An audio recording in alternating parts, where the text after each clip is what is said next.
एक बार एक शहर में बहुत ही मशहूर पेंटर था। लोग उसकी बनाई हुई पेंटिंग देखते ही रह जाते थे। जैसे ही वो पेंटिंग बनाता था, हाथों हाथ बिक जाती थी। फिर भी वो पेंटर अपनी बनाई हुई पेंटिंग से सेटिस्फाइड नहीं था। अपनी पेंटिंग्स को और बेहतर बनाने के लिए कभी वो खुद को अंधेरे कमरे में बंद कर लेता, कभी कड़कती धूप में जाकर खड़ा हो जाता, कभी गुफाओं में जाकर पेंटिंग करता, तो कभी पहाड़ों की चोटियों पर जाकर पेंटिंग करता। और इन्हीं सभी का रिजल्ट था कि उसकी पेंटिंग्स में एक अलग ही बात हुआ करती थी। फिर एक बार उसने एक ऐसी पेंटिंग बनाई जिसे देखने के बाद उस पेंटर को खुद को लगा कि ये मेरी आज तक की सबसे बेहतरीन पेंटिंग है, ये मेरा मास्टरपीस है। आज पहली बार उसे अपनी पेंटिंग को देख करके उसमें कोई कमी नजर नहीं आई थी। उसको लगा कि ये मेरी आज तक की सबसे बेस्ट पेंटिंग बन गई है। इस बात को प्रूव करने के लिए उसने शहर के सबसे बिजी चौराहे पर अपनी पेंटिंग को रख दिया और नीचे एक नोट लगा दिया, अगर आपको इस पेंटिंग में कोई भी कमी नजर आती है तो कृपया निशान लगा दें। अब क्योंकि वो पेंटिंग इतनी शानदार थी तो उसको पूरा विश्वास था कि लोग उसकी तारीफ ही करेंगे। शाम को जब वो अपनी पेंटिंग को देखने पहुंचा और जो उसने देखा उसे देखकर वो हैरान रह गया। पूरी पेंटिंग पर हर जगह निशान ही निशान थे। लोगों ने उस पर इतने निशान लगाए कि वो पेंटिंग पूरी काली नजर आ रही थी। ये देखकर पेंटर बहुत परेशान हो गया। जो पेंटिंग उसे उसका मास्टरपीस लग रही थी, जिसे लेकर वो सोच रहा था कि लोग उसकी तारीफ करेंगे, लोगों ने उसमें इतनी कमियां निकाल दी कि जितनी शायद आज तक उसने अपनी किसी पेंटिंग में ना की थी।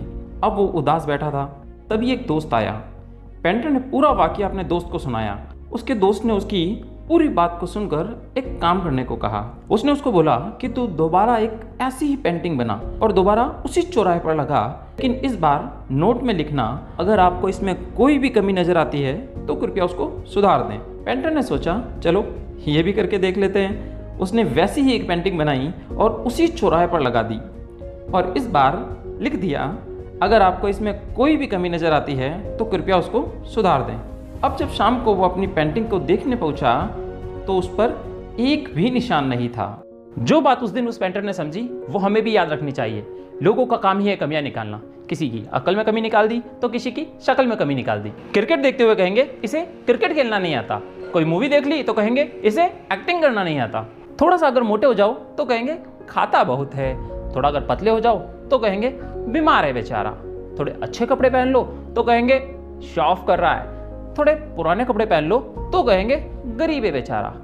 इन्हीं लोगों के पास जाकर के जरा सवाल कर लेना, अच्छा आप बताइए क्रिकेट कैसे खेलते हैं, आप बताइए एक्टिंग कैसे करते हैं। सही जवाब तो छोड़िए, इनके पास जवाब भी नहीं होगा। हमारे साथ भी तो यही होता है। हमारे बचपन से लोग ना जाने हमें कितनी कमियां निकाल देते हैं। इन सब बातों की वजह से बचपन से ही हमारे मन में लोग क्या कहेंगे नाम का एक बीज बो जाता है और जो बड़े होते होते हमारे साथ साथ बड़ा हो जाता है। और फिर क्या, जब भी हम कोई एक्शन लेने का सोचते हैं तो हमारे दिमाग में सबसे पहले एक ही बात आती है, लोग क्या कहेंगे। डांस सीखना है, लोग क्या कहेंगे। एक्टिंग करनी है, लोग क्या कहेंगे। और कुछ ऐसा जो दुनिया से हटकर करना चाहे, लोग क्या कहेंगे। और हम हमारे अंदर के कॉन्फिडेंस को खो देते हैं। हम अपने आप पर शक करने लगते हैं, हम अपने आप पर डाउट करने लगते हैं। And remember, doubt kills more dreams than failures. हाँ, बिल्कुल सही समझे आप। ज्यादातर सपने असफल होने से नहीं बल्कि खुद पर शक करने से मरते हैं। अब आप सोच रहे होंगे ये सब तो आप लोगों के साथ भी होता है, तो इसका सॉल्यूशन क्या है। इसके सॉल्यूशन को समझने के लिए आइए हम एक दूसरी कहानी को समझते हैं। एक बार दो मेंढक चलते चलते अचानक खाई में गिर गए। उन दोनों ने कोशिश की बाहर निकलने की। वो दोनों बार बार जंप करते रहे ताकि वो बाहर निकल जाए। इतने में आसपास के काफी सारे मेंढक भी वहां इकट्ठा हो गए। वे मेंढक अनुभव करते हैं कि खाई बहुत गहरी है और उसमें नुकीले पत्थर भी निकले हुए हैं। ये दोनों कितना भी कोशिश कर ले लेकिन बाहर नहीं निकल पाएंगे। तो वे उन दोनों मेंढकों को सलाह देने लगते हैं। उन मेंढकों की सलाह सुनकर एक मेंढक तो आराम से नीचे ही बैठ जाता है कि इतना दर्द सहने से क्या फायदा, सब कह रहे हैं जबकि निकल ही नहीं पाऊंगा। लेकिन दूसरा मेंढक जंप करता रहा, लगातार कोशिश करता रहा।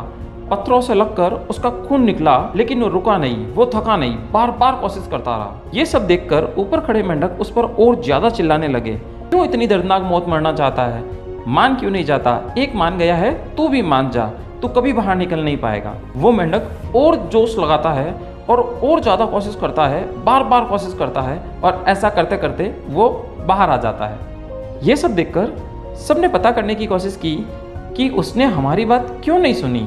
तो पता चला कि वो मेंढक बहरा है। जब सब उसे मना कर रहे थे, उस पर चिल्ला रहे थे, तू नहीं कर पाएगा, तू कोशिश मत कर, तू कभी बाहर नहीं आ पाएगा, उसे लग रहा था सब उसे इनकरेज कर रहे हैं, कम ऑन तू कर सकता है, तू बाहर आ सकता है, तू निकल सकता है। और वो मेहनत करता गया। क्योंकि वो बहरा था, वो उनकी बातों में नहीं आया और वो कोशिश करता गया और फाइनली वो बाहर आ गया। एक बहुत बड़ा सॉल्यूशन जो स्टोरी हमें दी जाती है उन लोगों के लिए जो अपने सपनों के लिए लगातार मेहनत कर रहे हैं। सो जब भी आपके आसपास के लोग आपका मजाक उड़ाए, आपकी हिम्मत को तोड़े, आपके हौसलों को तोड़े, तो आप भी उनके लिए बहरे हो जाइए। उनकी बातों को मत सुनिए, अपने सपनों को फोकस करिए, अपने गोल्स को फोकस करिए और लगातार सक्सेस की ओर बढ़ते रहिए। ओम शांति ओम का शाहरुख खान का वो डायलॉग तो आपको याद ही होगा, अगर आप किसी चीज को बड़ी शिद्दत से चाहें तो पूरी कायनात आपको उससे मिलवाने की कोशिश में जुट जाती है। दूसरों की बातों को सुनकर अपने सपनों के परों को मत काटो, क्योंकि सपने आपके हैं, जिंदगी आपकी है।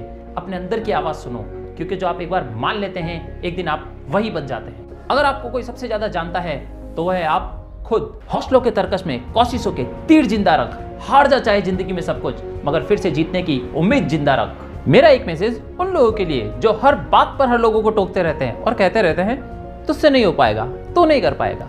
छोड़ दे ये सब। आपकी जुबान से निकले हुए वर्ड्स किसी की लाइफ को बना सकते हैं तो किसी की लाइफ को बिगाड़ सकते हैं। तो दूसरों को डिस्करेज करने से अच्छा उनको इनकरेज करें, उनके सपनों के लिए उनको हौसला दें, उनको हिम्मत दें। माता पिता से मेरा आग्रह है कि बचपन से ही अपने बच्चों में विश्वास दिखाएं, उसके हौसले को बढ़ाएं, ताकि वो अपनी लाइफ में अपने सपनों की ऊंचाई, अपने सपनों की उड़ान को बढ़ सके। और आपका एक विश्वास उनके ना जाने कितने सपनों को टूटने से बचा सकता है। तो दोस्तों, यदि आपकी जिंदगी में भी कभी कोई ऐसा मौका आए जब लोग आपको अपने सपने पूरा करने से रोके, तो 1972 में आई ये मूवी अमर प्रेम का किशोर दा का गाना गुनगुनाते जाइए और अपने सपनों को पूरा करने के लिए कदम बढ़ाते जाइए। कुछ तो लोग कहेंगे लोगों का काम